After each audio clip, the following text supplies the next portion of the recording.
I'm feeling good, I got the monkey on my back and now I'm finally free. I gave my life over to Christ, he changed my life and now I'm finally free. Don't have to carry no more weight up on my shoulders, now I'm finally free. Finally, oh yeah. So many things in life I had to give up on, but my God didn't give up on me. No, he didn't. He gave me another chance. Hey, I was blind, but now I see. Oh yeah, I finally gave my life to Christ, and now I'm finally free. Anything I need, my God provides for me. I just want to thank you, God, for loving me, taking care of me and my family. I had to clean up when I messed up, starting my life over again. Now I'm finally free. I'm feeling good, I got the monkey on my back and now I'm finally free. I gave my life over to Christ, he changed my life and now I'm finally free. Don't have to carry no more weight up on my shoulders, now I'm finally free.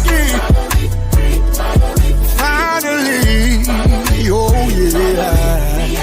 People talk that what they do and what they say can't stop my moves. Let me say a thing or two about what God can do for you. I know he did it for me, I know that he'll do it for you, because I am living proof of what my God can do for you. People change, but my God won't change. I weather the storm with a smile on my face. Singing hallelujah is the higher praise. Lord, I want to thank you for another year.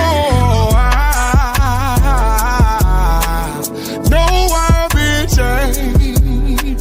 The angels in heaven done shine my name. Gave my life to Christ and now I'm finally free. Anything I need, my God provides for me. I just want to thank you, God, for loving me, taking care of me and my family.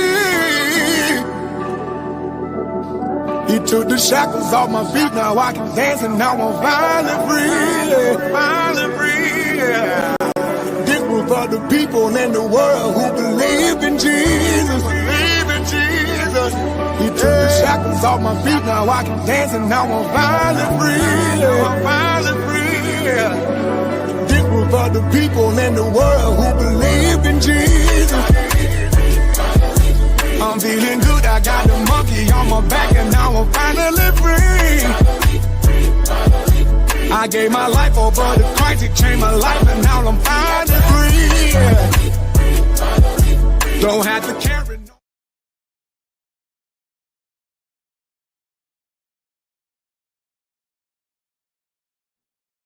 What's going on, everybody? Happy Wednesday to you all.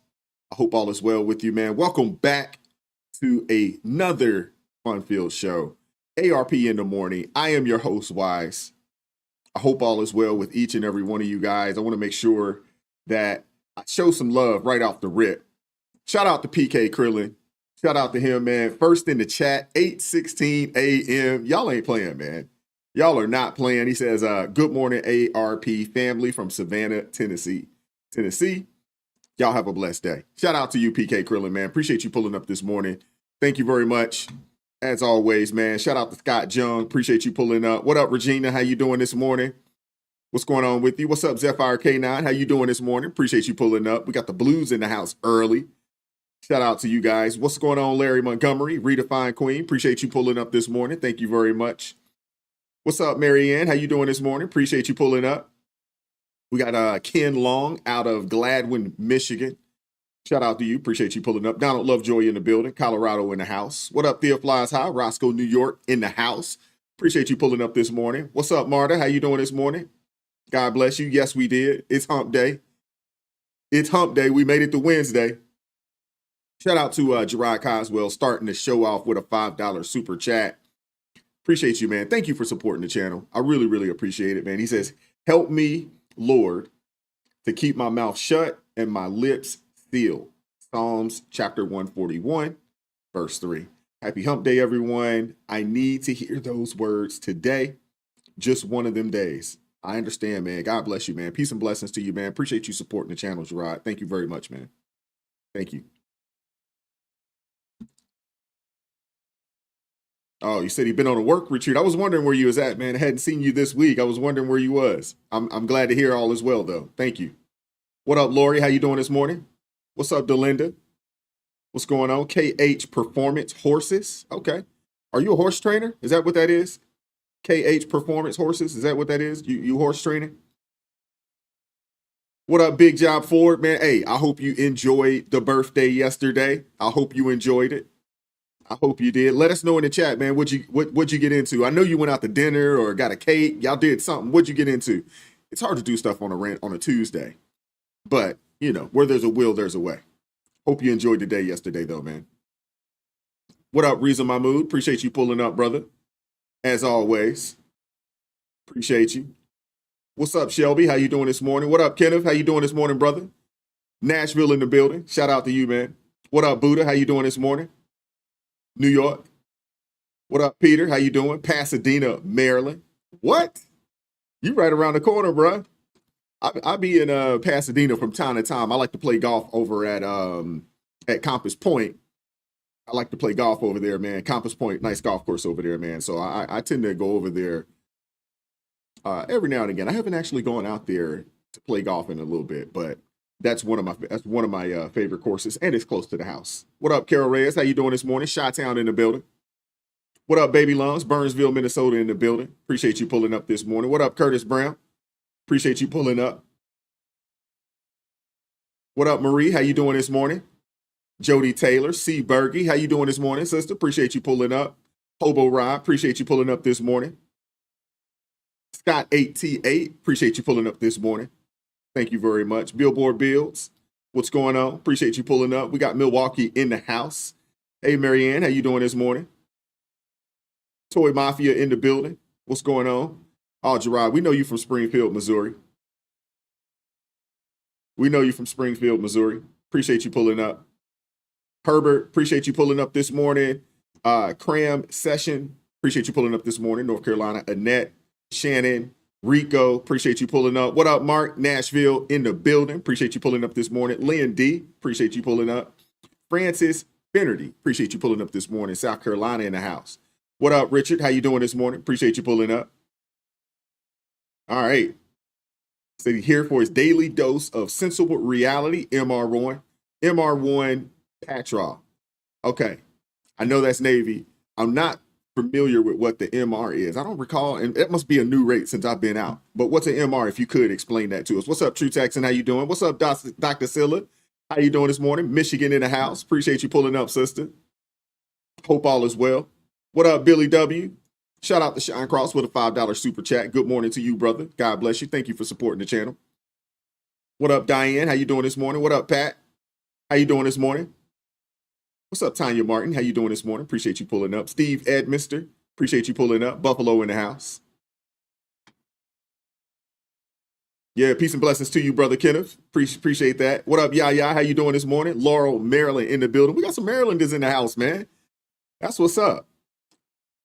We got a good amount of folks here in Maryland that support. Unfortunately, we're surrounded by crazy in this daggone state. Unfortunately. Hey, Yaya, let me know in the chat, man, what you think about, Governor Moore and this daggone, this new spending bill that they put out, man, raising the taxes and fees and fines on everything. They really trying to just make the good people lead this daggone state.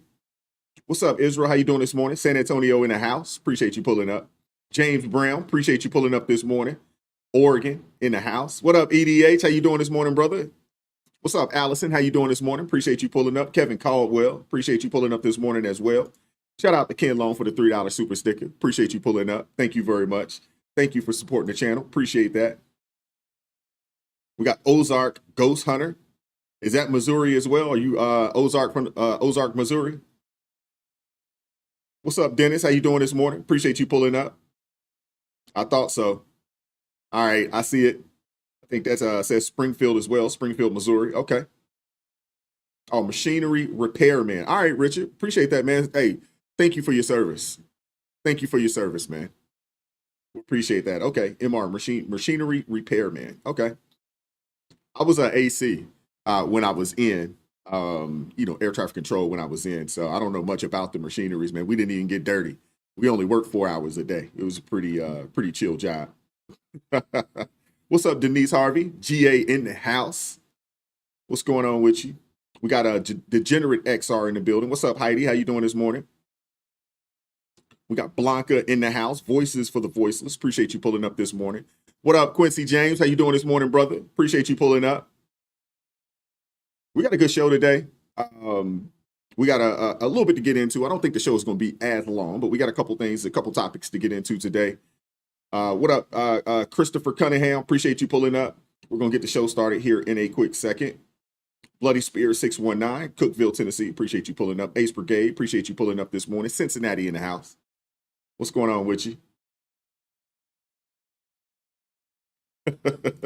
Thank you, Blanca. Thank you.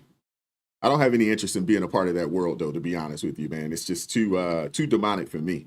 I want no parts of anything that Hollywood got anything to do with. I want zero parts of it.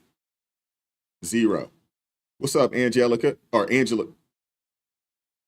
Is that Angelica? Hopefully I'm pronouncing that properly. What's up? Chicago in the house. Appreciate you. Got a lot of Chi-Town folks. Hey, Ace Brigade, man. Okay.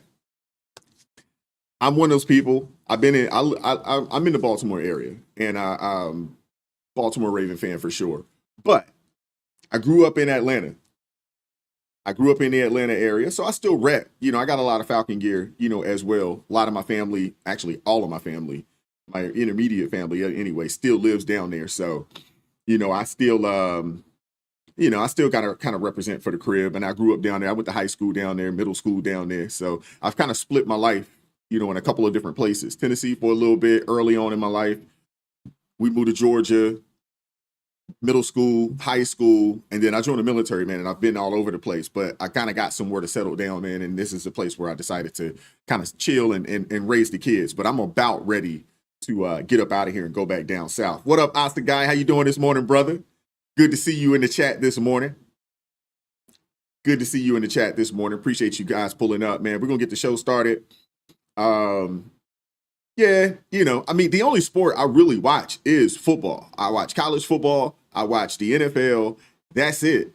I didn't watch 1 minute of college basketball. I didn't watch 1 minute of the NBA. I'm cool. And baseball is okay. It's just too slow for me. It's just too slow for me. What's up, Epiphany? How you doing this morning, sister? Appreciate you pulling up. Appreciate you pulling up this morning. But yeah, the South is definitely calling my name, and I'm about ready to move back down south. But yeah, I'm pretty much cool on the NBA, and I grew up watching the NBA. We used to watch it, on Sundays. When it used to come on, man. I grew up on it, but I can't get into the NBA anymore, man. I'll probably stop watching the NBA probably around the bubble time frame, where I just really 100% just lost interest in it. And I hadn't watched a minute of NBA basketball. I don't know who's winning. I don't know who's good right now. I have no idea. And I don't care. Not a big deal. And I didn't watch college basketball either. I just not interested. I just could care less. I could care less. It's not that big of a deal to me. But when football season comes around, football, if you grew up down south or any of you guys, man, football, it's like a holiday. So I'm still into football, but they trying to ruin football for me too. They trying to ruin the NFL for me too, with these daggone, alphabet community youth football camps that some of these NFL players are trying to put on, not to go down that road, but they trying to ruin football for me as well. So, they trying to. Hopefully they don't do it, but man, they trying. Man, they trying. But I go to a lot of Ravens games because I live not too far away from the stadium. I go to at least 4 or 5 Raven games a year. It's close by, and I really, really like Lamar Jackson, man. I like Lamar Jackson a lot. I like Era 8 a lot. That dude's, man, he's a good dude around the city. You never hear anything negative about that guy, man. And he's a when you do see him out and about, man, he's doing work with the kids. So I really, really rock with him. And you don't hear him, you don't hear his name out in the streets, about some stupidity or any foolishness. You just don't. He kind of stays really, really low key, works on his game, works on his craft. As you can see, he's improved, every year that he's been in the league. And I really, really appreciate that, man. I like Lamar Jackson a lot, so, so it's easy to support a guy like that. Plus the Ravens, man, the franchise itself, man, it's just a well-ran organization. So, and I really, really like that. But let's get the show kicked off, man. As always, if you hadn't done so already, hit that like button for me. If you would like to support the channel in another way, obviously ARP family, or you could buy your man a coffee. That link's in the description box below. The other way is super chats will stop the show. Super thanks will stop the show. And I appreciate the people that have shown love, via Cash App as well. I want to make sure I show some love to you guys. And I got a chance to see it yesterday, and it completely slipped my mind, when I was closing the show down. But shout out to Michelle Gordon for the $10 Cash App. Shout out to Riza Mahmood for the $2 Cash App. And shout out to Delora Parrish for the $4.99 Cash App. I thank you guys, man, for supporting the channel. It means a lot, man. I do not take it for granted. I really don't, man. I appreciate that. What's going on, B? How you doing this morning, sister? Well, be safe out there on the road. Be safe out there on the road. I know I can be somewhat distracting. I'm just kidding. Well, be safe out there, man.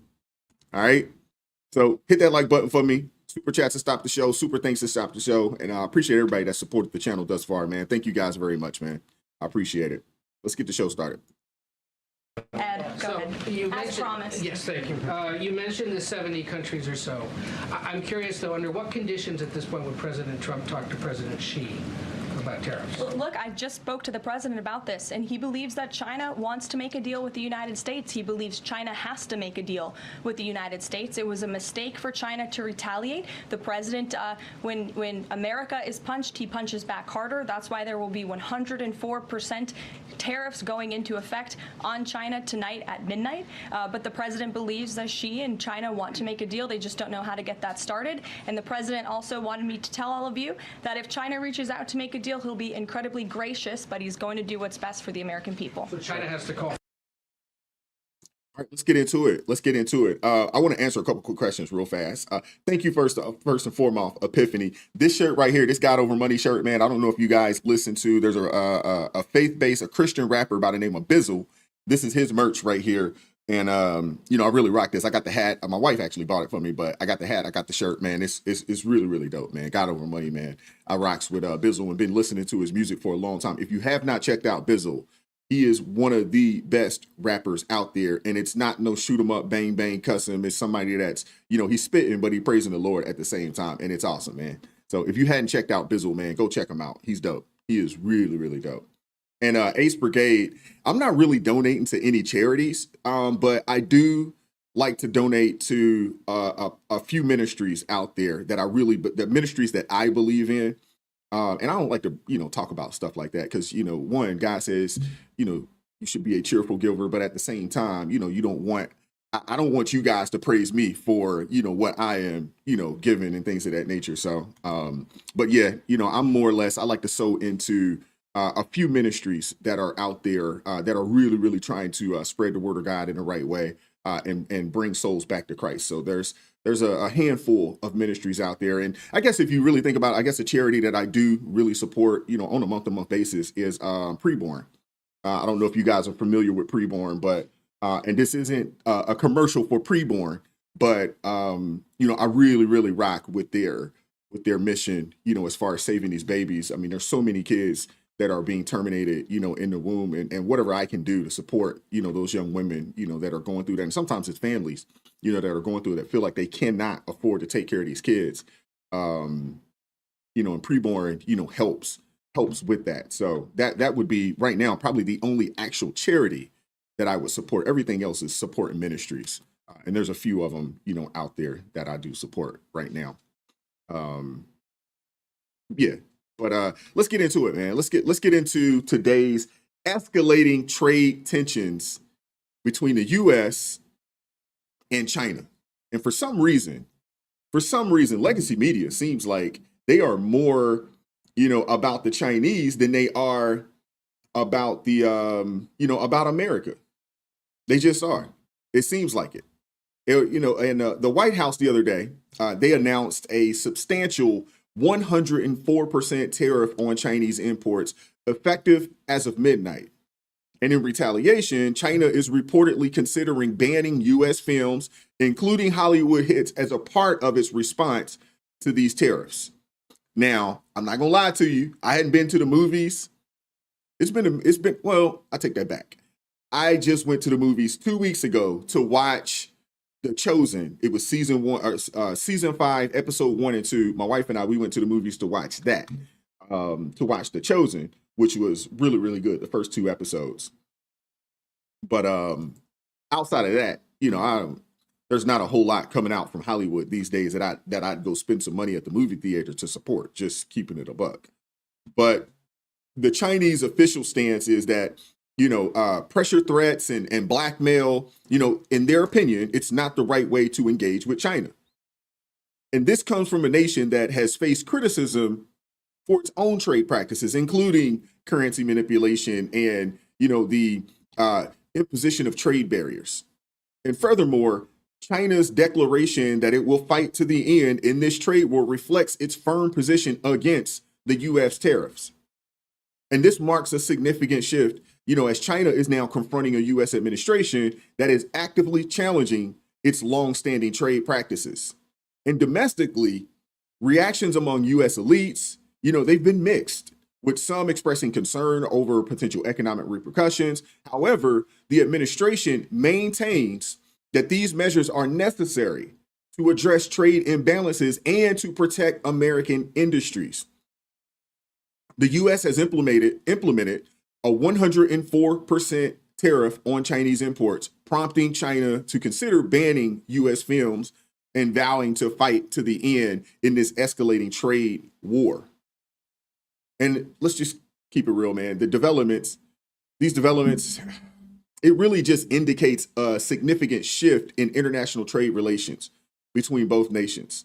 And both are right now standing pat and they're adopting firm stances. But it's about time that we start to show ourselves as a strong nation and not continue to just bend over for China.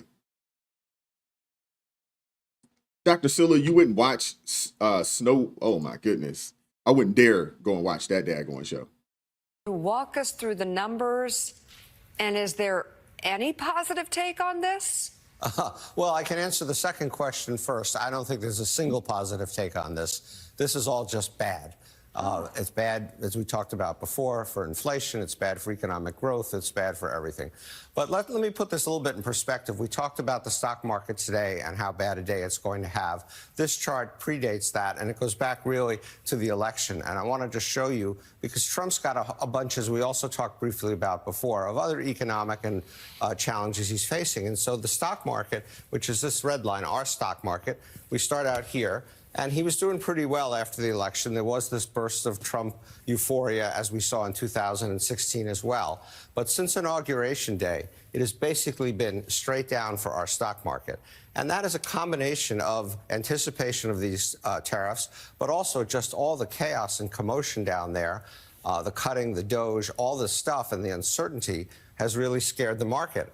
And that's actually in stark contrast. China, which has had a terrible run in its stock market, has actually done exceptionally well. And even Europe, which is certainly nothing to brag about on the economic front, has way outperformed us. So Trump had a set of challenges already, as represented by the stock market before.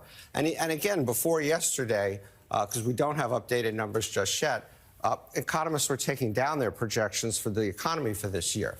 So Goldman Sachs thinks that unemployment, which they thought was going to be 4%, they now think is going to be 4.5%. And these numbers are going to get worse when they put out a new forecast. Inflation, which they thought was going to be between 2 and 2.5%, they now think is going to be almost 3.5%.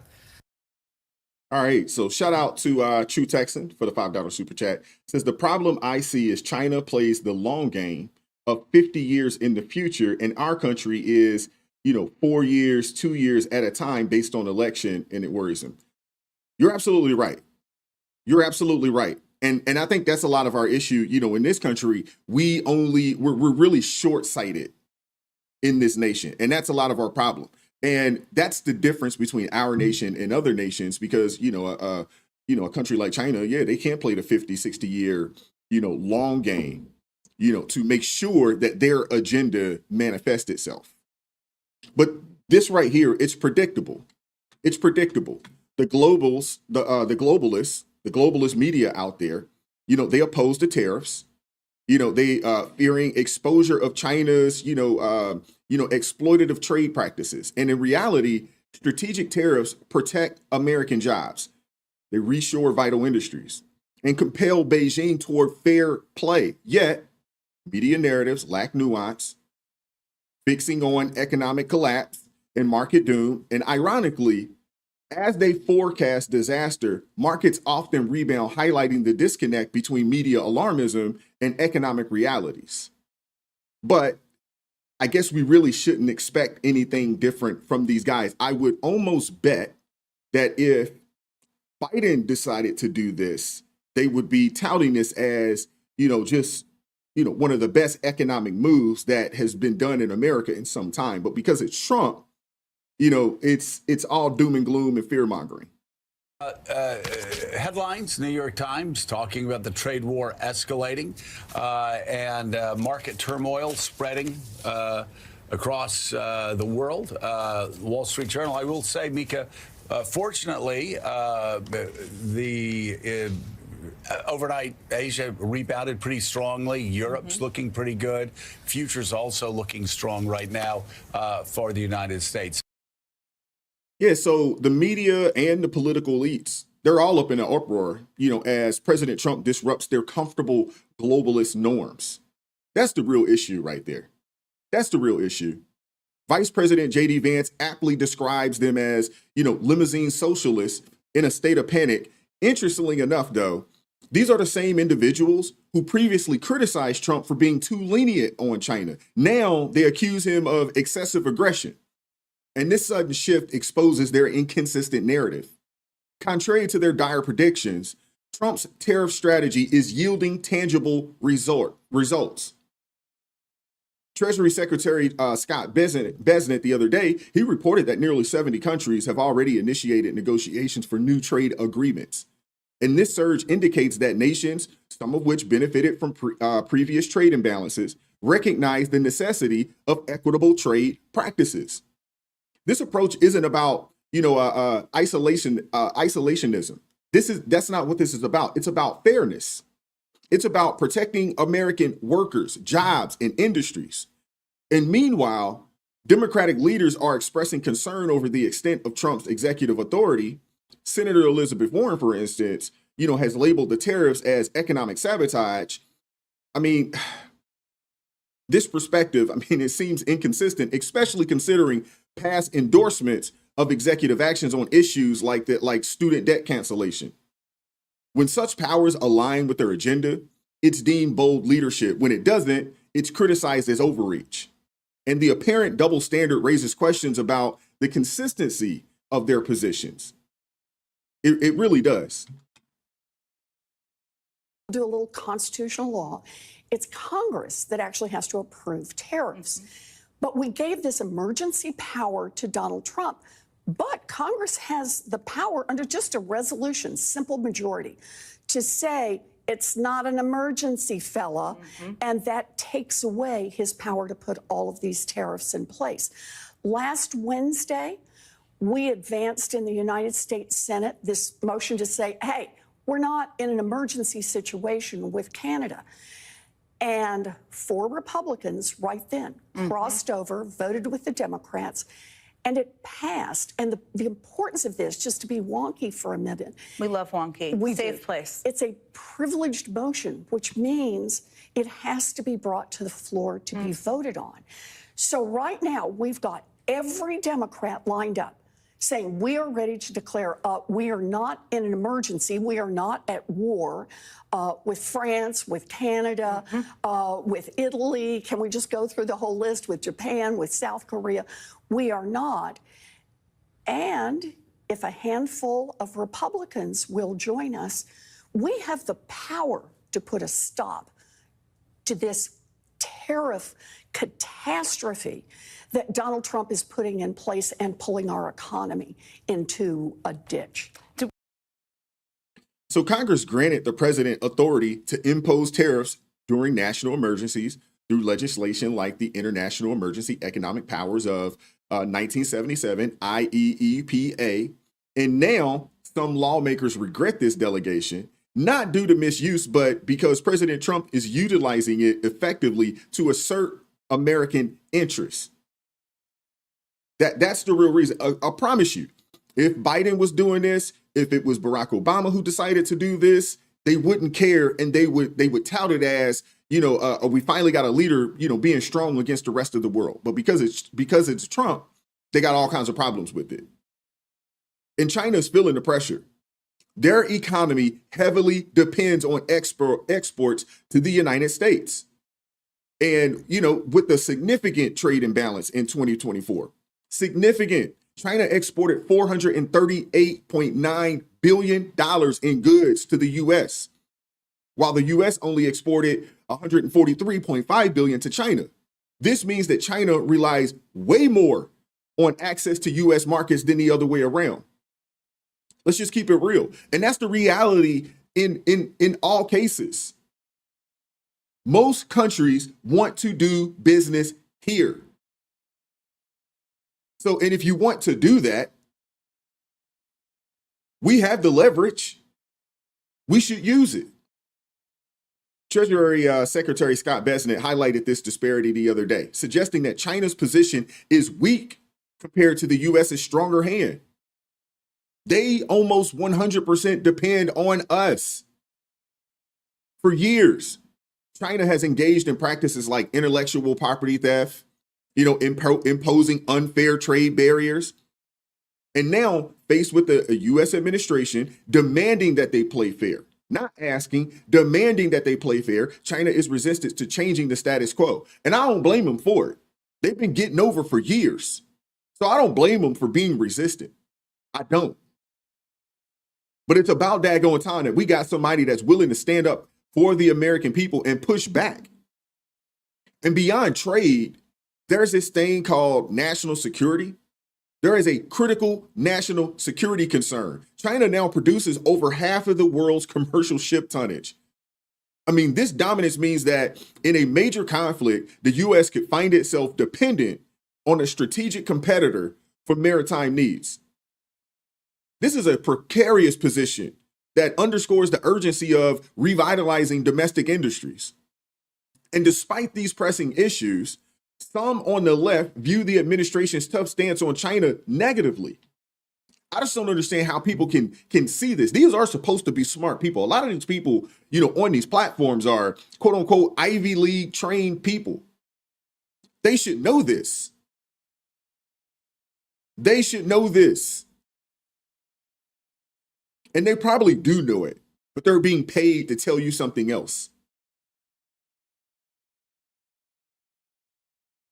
However,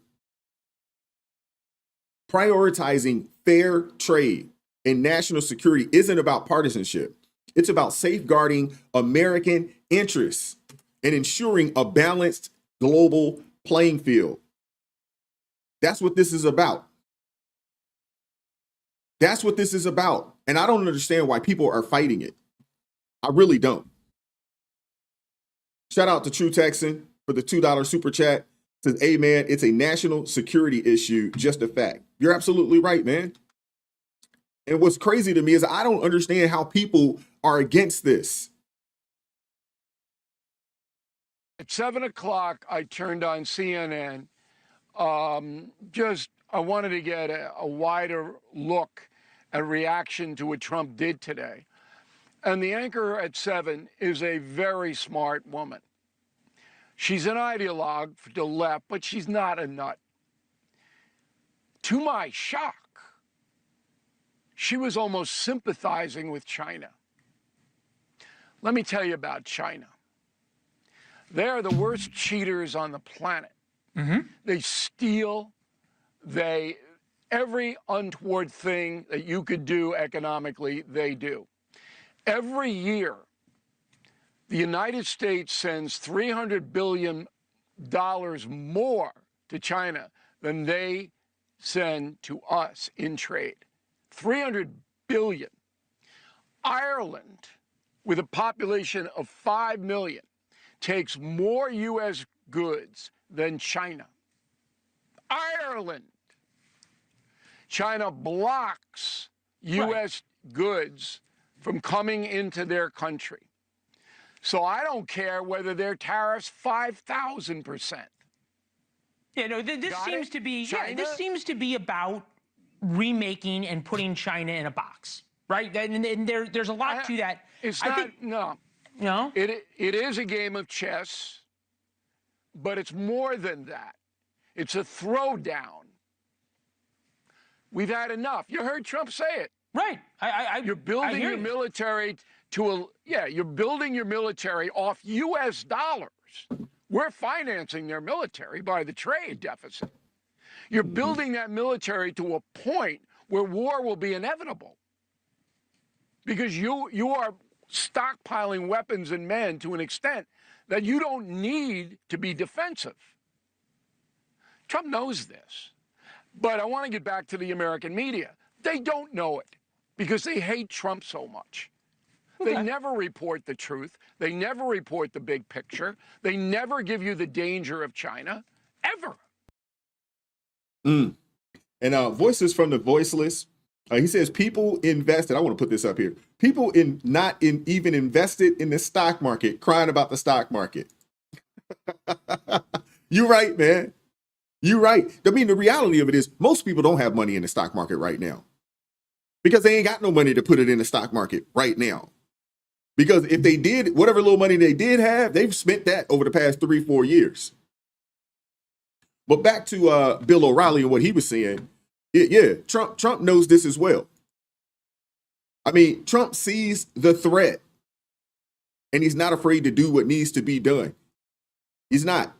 Even if the Wall Street crowds cried foul, it don't matter. If they cry foul, it doesn't matter. Even if the media launches another, Trump is a tyrant cycle. So what? Because the people who actually matter, the working class, are watching this play out and asking the only questions that count. Who is this helping? Who is this helping? Or the better question is this helping us? And more people are coming to a resounding conclusion that the answer is yes.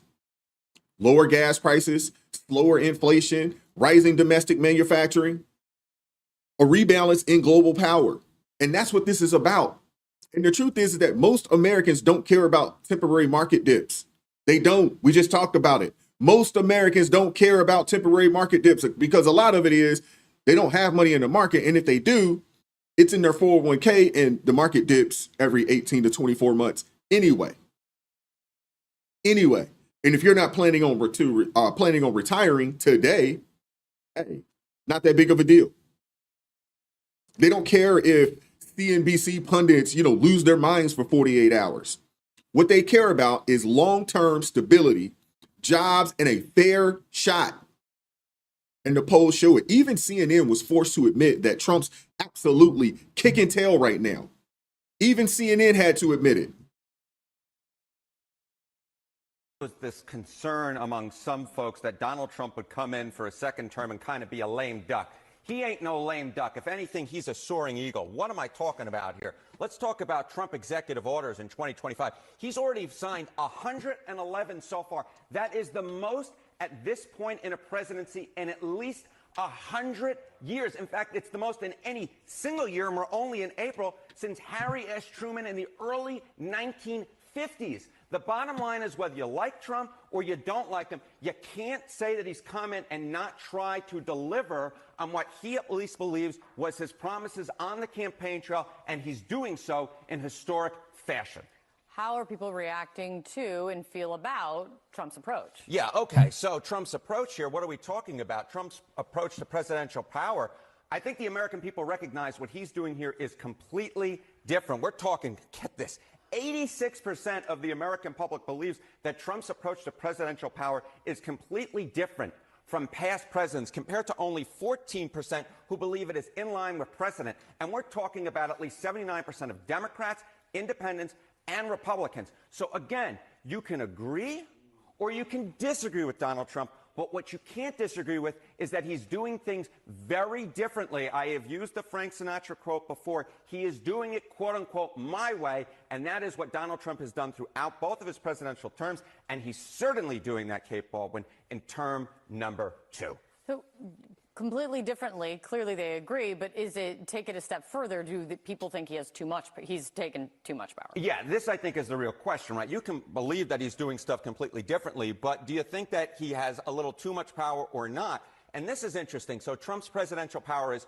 too much, the right amount, too little. Well, 47% say too much, but then you get 36% who say the right amount. Then you get 17% who say too little. So you're essentially dealing with a majority of the American public, 53%, who do not say that Trump has too much power. They either says he has too little power or the right amount of power. So the idea, that argument that Donald Trump is, quote unquote, a king, that I don't think holds with the American people. It does hold maybe with 47%, but with the majority of folks, they believe Donald Trump's doing something completely differently, and they don't believe he has too much power, and the executive orders he signed certainly suggest he's no lame duck. He is, as I said at the beginning, a soaring eagle. Hey, even CNN can't find a way to spin this. You know it's bad when CNN can't find a way to spin this. You know they losing it. You know they are. When even CNN drops the narrative, and calls Trump a soaring eagle, you know something big is shifting. You know it is. The only people who are worried, are the ones who've benefited from the old system. Those are the people who are worried right now. Somebody, in a video I put out earlier today, they were talking about, these Wall Street types, they've had to sell, they've had to sell gold and this, that, and the third, so that they can pay back, what they've lost. What they don't tell you is, and what they won't tell you is that a lot of these Wall Street types, they're trading stocks on credit. It's called margin. So when a stock dips, you say, for instance, you buy a stock, and you use, these people, they got a lot of money. So, $1 million in margin. Margin is basically credit. It's a loan that they give you to purchase stock. But once the stock dips so far, there is this thing, it's called a margin call. And whoever your broker is that's loaning you this money, they want their bread. So they force you to sell out, and they force you to pay back what you lost, what you owe. It's called a margin call. You can go look this up. There's actually a movie on this. There's a movie called Margin Call. And a lot of people, man, they when that happens, a lot of times, man, it does wipe some people out. But it's not a big deal for most Americans, because most Americans aren't buying stocks on credit. We're just not. So the people who are frustrated, the people who are upset, are the people who have been benefiting from this propped up stock market and who have been benefiting, from this old system. Simple as that. Simple as that. So let me end this before. So let me end this with this before we move on to the next story. The people rooting against Trump right now, they are not patriots. They are not people that want to see this country thrive. They don't want to see the regular American be a success. They're not interested in that. They're not standing for the republic. They're not. They're just mad that someone finally had the guts to stand up to China, and that someone wasn't one of their own. Everybody's been talking about this for a while. On both sides, they've been talking about standing up to China and stopping China from just having complete dominance of the world, which is ultimately what China wants. But no one actually had the guts to do anything about it. Now, I want to shift gears real fast. I want to shift gears a bit because there's some news that came out, big news, that came out on the judicial front. Some big news that came out on the judicial front, and the left is in absolute meltdown mode right now. We got to talk about it. Let me get into it real quick. The U.S. Supreme Court has handed the Trump administration a major victory. It ruled Trump is allowed to use a wartime authority to deport alleged Venezuelan gang members. Now, all of this is after Washington, D.C. Circuit District Judge James Boasberg tried to block the president. The court also ruled the appropriate venue for these kinds of proceedings would be in Texas or wherever the plaintiffs are being held. As a result, then Judge Boasberg had to cancel his D.C. planned hearing on the case today. And the president posted the U.S. Supreme Court has upheld the rule of law in our nation by allowing a president, whoever that be able to secure our borders and protect our families and our country itself. A great day for justice in America. Trump's administration is also taking a victory lap. Watch. A monumental, colossal victory for the rule of law. A massive victory for law and order and for our constitutional republic and the sovereignty of the United States of America. A landmark victory for the rule of law. And this is what we've been arguing on behalf of President Trump from day one. These are enemies of our state, of our country, and they should be deported. Republican Congressman Chip Roy of the great state of Texas, member of the Judiciary, Budget, and Rules Committee. Shout out to True Texan for the $2 super chat. He says Trump had 4 years to figure DC out. Thanks, cheaters. Appreciate the super chat, and you're absolutely right, because he's come in this time around, and I mean, this dude has been on a full-fledged sprint since he touched down. But let's talk about this here, man. The Supreme Court, they recently authorized the Trump administration to utilize the Alien Enemies Act, a statute from 1798, to deport individuals deemed national security threats, notably alleged members of foreign gangs like MS-13, many reportedly Venezuelan nationals, Tren de Aragua. This law, historically reserved for wartime, is being invoked amidst escalating border concerns and rising violent crimes linked to illegal immigration. With the court's endorsement, the administration can now proceed with these deportations. And this decision overturns a prior injunction by the judge, what's his name? James Boasberg. I believe I'm pronouncing that properly. Boasberg, which had temporarily halted the administration's actions. Now, deportations can resume promptly, and Tom Homan and his crew are going to get back to business.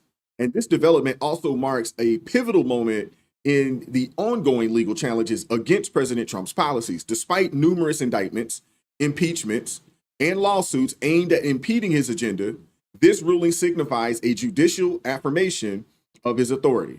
Notably, Justice Amy Coney Barrett sided with the liberal justice in this 5-4 decision, highlighting her unpredictable stance and drawing criticism from conservative circles.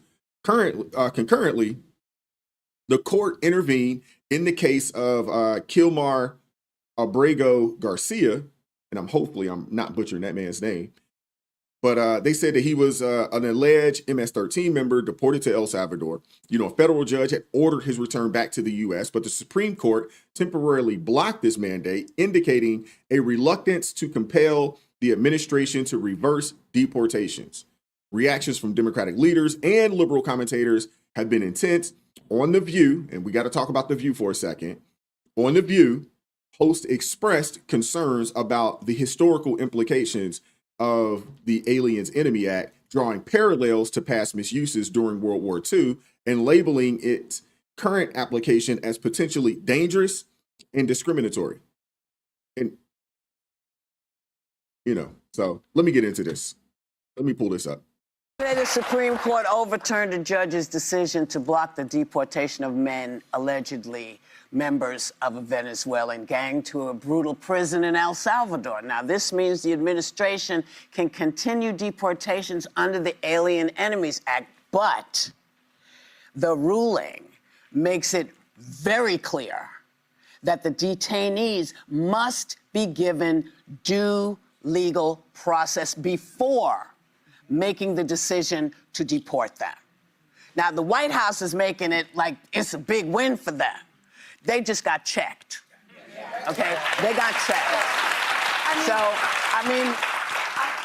someone is paying attention, which is what we've been saying needs to happen. So go ahead. You know, it is somewhat of a win because this act, this Aliens Act, is an act in 1800 that usually is used during war time. And it was used, we have to remember, it has such a stain on history because it was used to intern Japanese citizens here in the United States. And so anything, you know, it may feel like a win, but the fact that they're even recognizing that the executive branch has the power to do something like that under that act makes me feel squeamish. And the other thing is, you know, this is a shadow docket of the Supreme Court. This is a case that needed to go before the entire Supreme Court. There needed to be briefing, there needed to be arguments, there needed to be representation so that we had much more clarity than this sort of what they're called a procurium, you know, 4-page opinions by the Supreme Court justice.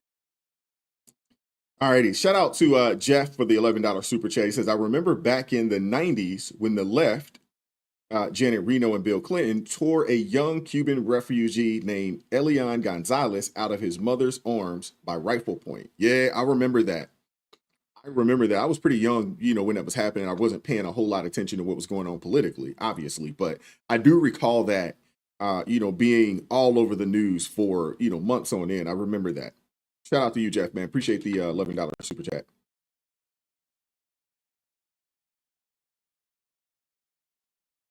I want to make sure I didn't miss anybody.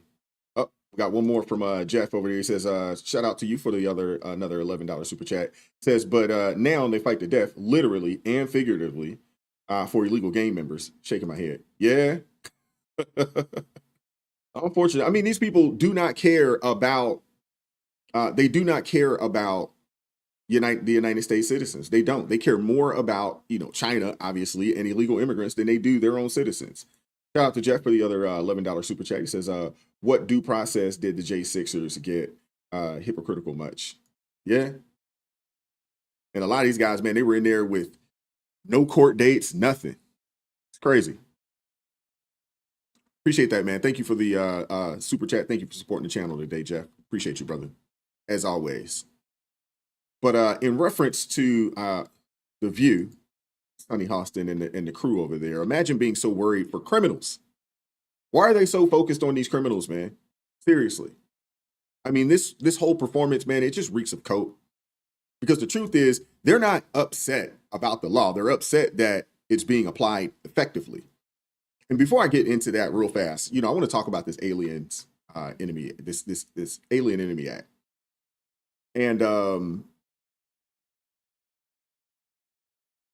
I want to talk about it because and I don't want to go into it too deep because there's some gray area in there, right? You know, it's something that from, you know, the late 1700s, this thing was passed in 1798. That's a long time ago. But it does allow a president during times of war. This is what it says. I went and looked it up myself. It says during times of war or declared national emergency. It says one of the two. It doesn't say that he declared a national emergency only during the time of war. It says during times of war or declare national emergency. Now, what we do know is that President Trump declared a national emergency on the illegal immigrants and, you know, these foreign entities, these gang members and things of that nature. That is something that was done, if I'm not mistaken, I believe the first day that he was in office, if I'm not mistaken.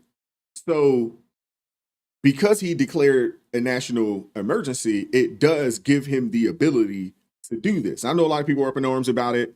You know, I think some of it is they just didn't really understand because they seen during times of war declared national emergency, but they missed in there's a or in there. That's what they missed. And I think that is why the Supreme Court upheld this and ruled the way that they ruled, is because it's basically gives the president the ability to label something a national emergency and to invoke this act here. I think that's the reason why that the Supreme Court upheld his ability to enact, you know, that act from 1798. I mean, goodness gracious, think about that. We're 2025, 1798. Wow. But a lot of these folks, man, they're upset. They're mad, you know, because honestly, for the first time, the rules are being enforced and their narrative is falling apart. That's what they're really upset about. I mean, we're talking about a group of people who spent years cheering on sanctuary cities, who proudly supported officials refusing to work with ICE, who defend open borders, and who also block federal immigration enforcement at every turn.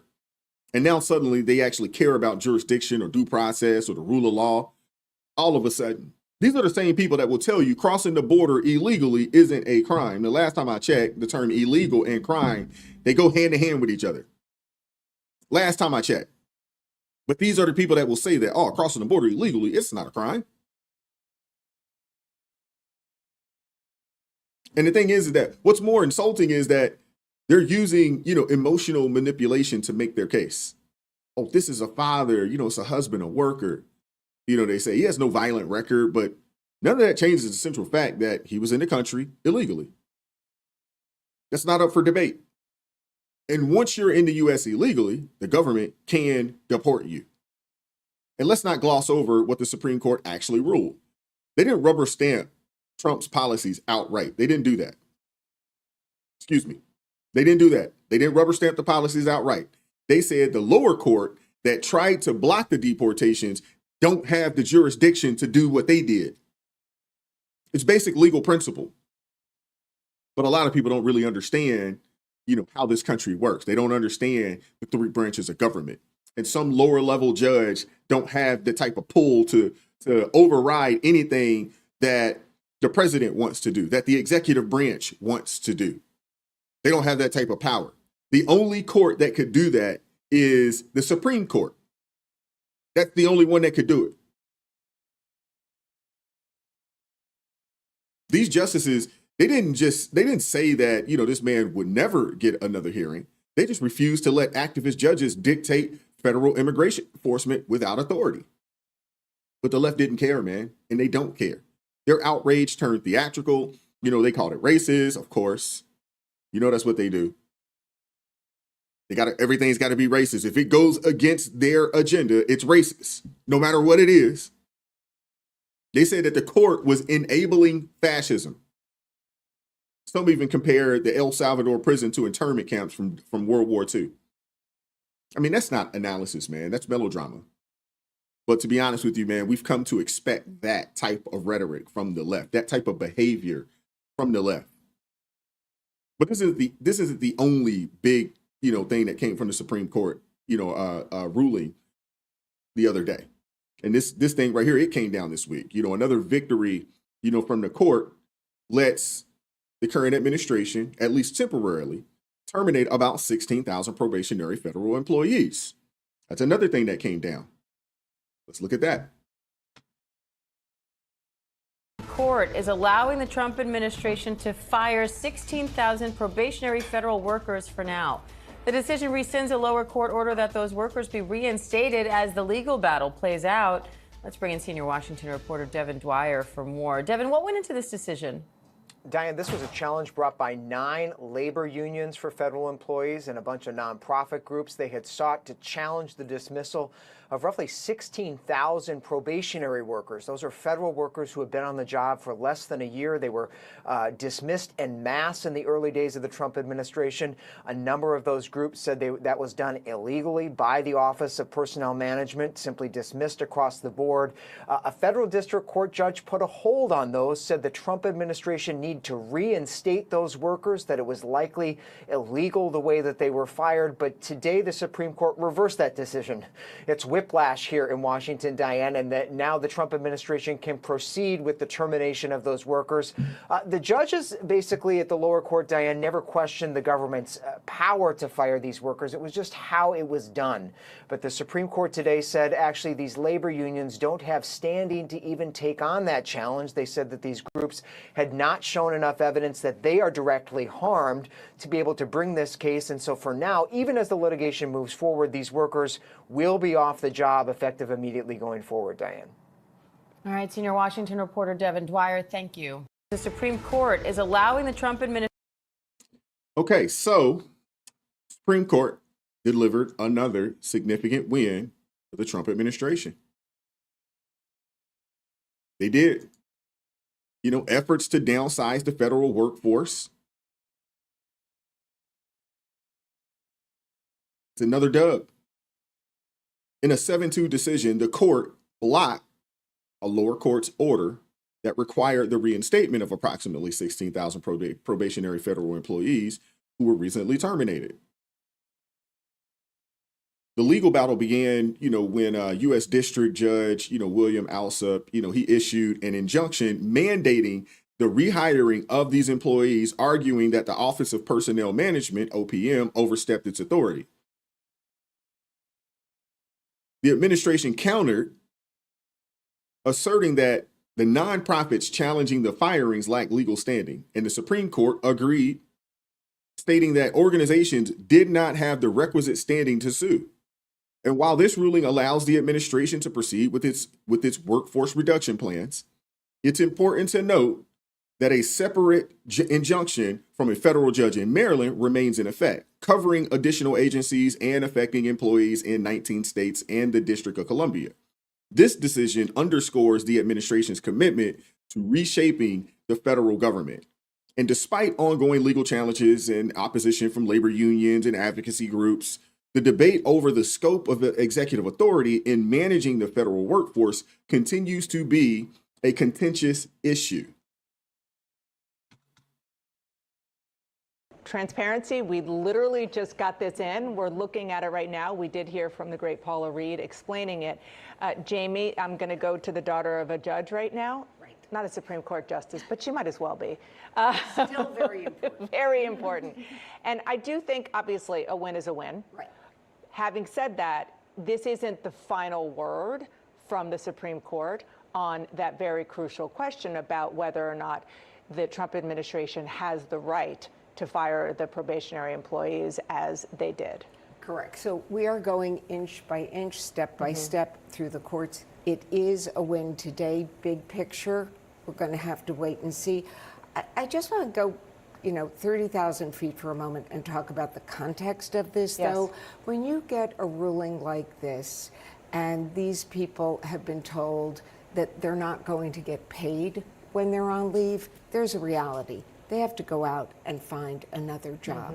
So at least for most of these people, this is pushing them out of government. It is a brain drain. Probationary employees are not just young people coming in for the first time. They can be extremely experienced. A lawyer for 20 years who's just taken a new job in the government. So, the sources I've talked to across the government are really concerned, once again, that when something like this happens, federal workers are not the enemy. We are losing experience and expertise. Yeah, I'm so glad you mentioned that. Okay. She said it was a brain drain. Let's get something straight, man. Let's get something straight. The government isn't supposed to be a jobs program. It just isn't. If someone's still on a probation and not aligned with the administration's mission, they're not entitled to a permanent paycheck. No different than any of you guys that work at, for a private sector business. And when they decide that what you bring to the table no longer benefits their mission, they have the right to get rid of your behind. Simple as that. Dating back to 2021, layoffs have been happening. I got laid off from my job in 2023. I think that's what it was. Yeah, 2023.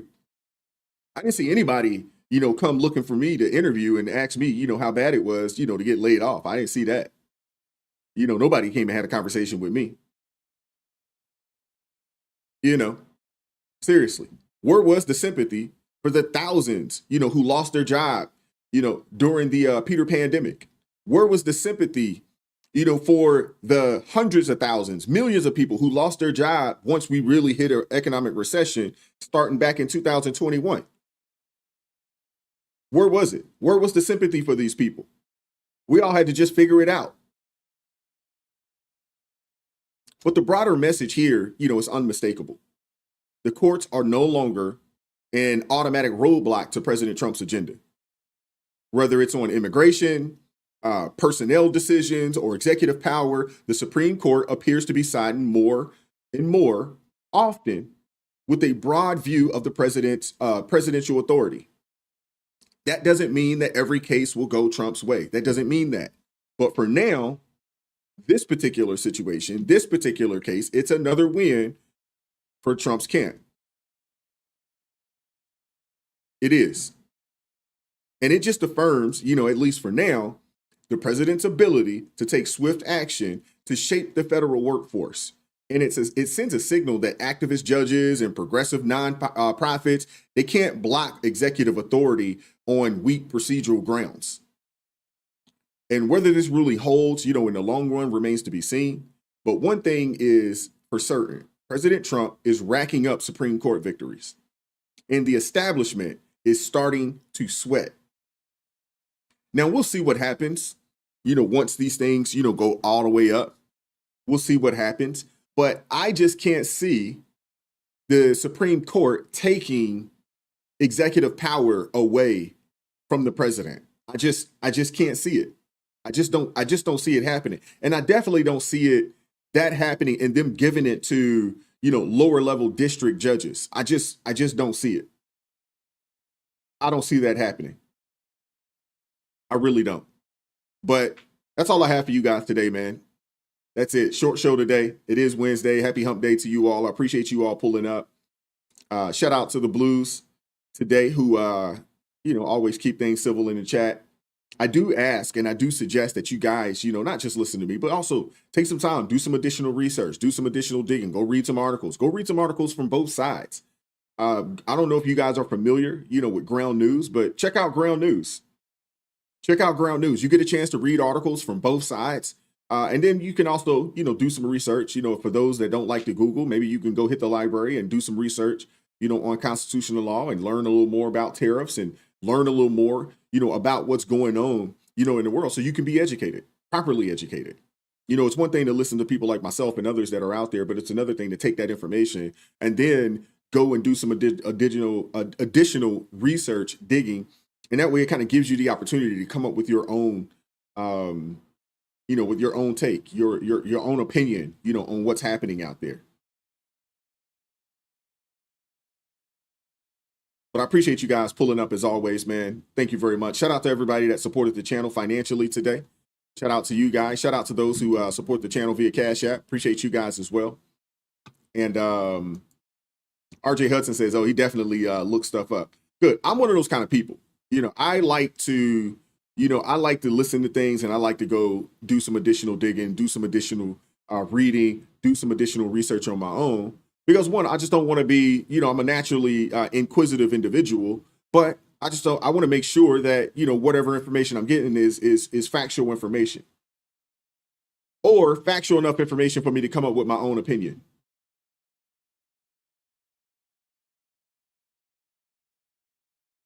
You got to dig. And D, I would say that, you know, Google could be somewhat left leaning, but you got to dig. It's out there. It's out there. But I do like Ground News a lot. I don't know if you guys are familiar with Ground News, but Ground News, you'll typically get articles from the right, left, and the center. And you'll get a chance to, you know, kind of get, and more times than not, they'll give you like, hey, this is just the facts. And then you'll be able to read something that's right leaning. You'll be able to read something that's left leaning. You'll be able to see all the articles that's been written about a particular subject. And then you can kind of come up with your, you know, your own opinion, your own thoughts, you know, based on that. You know, based on what you've read.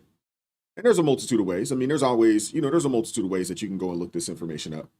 You know, but I do suggest, you know, use all the resources that are out there. There's a few other search engines that can be used as well. It's not just Google. There's a few other search engines that can be used as well. Dee says that she has Ground News, but keeps forgetting to use it. You have it. Yeah, use it. Yeah, Newsmax is pretty good as well. I like Newsmax as well. Yeah, I like to go over there to Newsmax, but I like to check out a little bit of everything just due to the fact that, you know, I want to get all the information. I like to hear everything from both sides, right, left, down the middle, try to find just the facts. I like to do that. But I do appreciate you guys, man, pulling up this morning, man. as always, man, you guys stay safe out there, man. Enjoy the rest of the day. Keep God first in your life. Stay prayed up. And we'll catch up with you guys tomorrow, 9:30 a.m. Eastern. Come back. Come hang out with us. Peace.